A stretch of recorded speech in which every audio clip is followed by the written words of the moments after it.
This is from Rouen, and this is a first for me. I don't know if you made sparkling wine in the past, and it was just a secret. Sometimes Louis makes the secret wines, and you have to go visit him to find out about them. But this is our first introduction to this wine in the US. This is the Rouen Brut Nature, and I'll open it while you explain it. Yeah, so that's the one. I'm gonna taste this one. In Vin Sobre in Rouen, we have the bottom of the property is so cold that it's not really usable for doing Vin Sobre wines. But there is an old tradition of sparkling in Grignan County. Comté de Grignan is an historical place. We are part of this historical county. And having all these cold winds from the Alps, we have a real great potential to make Brut Nature Rosé. So I decided to begin in 2019 and do some because it's fun, because it's a new challenge, because it really sticks to the potential of the place. There is a truth, there is a reality. The wine is 12 alcohol, to give you an idea of how cold we are. And another idea pushed me to do that is that, you know, until the 80s, there was not a region in the world who was demonstrating the rosé could be great. Rosé was considered a sub wine, under wine. And suddenly the people in Provence developed new technologies, new ideas, etc. And they become owners of the rosé category. And it appears that the great rosés in France are made in the south. Normally, we should think that rosé has to have freshness, and then it should come from the northern part of the country. But it didn't happen.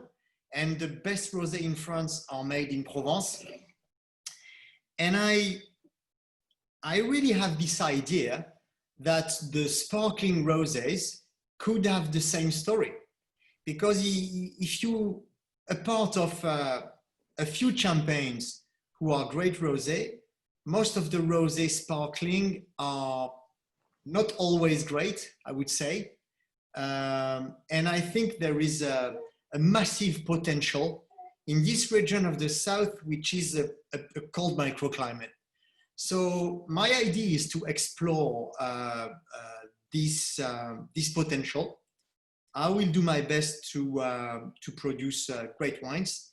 This is our first vintage. I think it's a success. I got a little bit of help for that, a help of a very high pedigree from Champagne, because it's a new job for me, and I didn't want to lose time.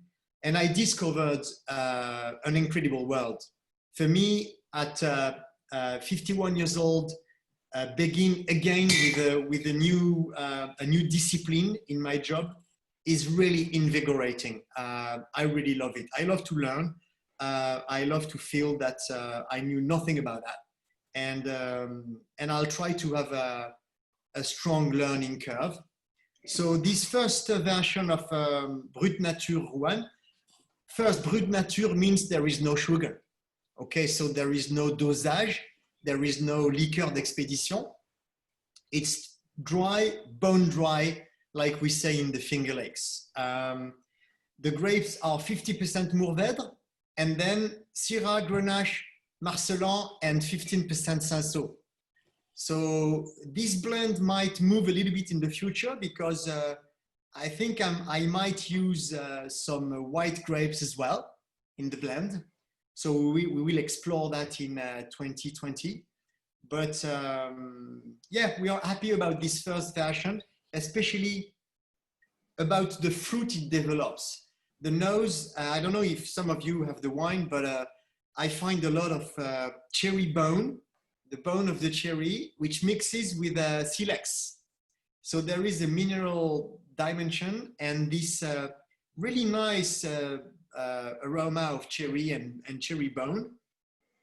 And I quite like it because sometimes the rosé sparkling, I mean, they don't sometimes have much fruit. And I think at this price and this style, you need a good quantity of immediate pleasure. I mean, sparklings are the wines of joy, of parties, of enjoying life with your friends. It's not necessarily, doesn't have to be complicated. It has to be pleasant and it has to carry a lot of energy. I think we need all of that at the moment. Don't you think so, Jesse? Yes, I agree. I'm imagining that I'll come visit you at Rouen sometime in the future, and you will greet us with this fantastic new sparkling. So thank you for introducing it today.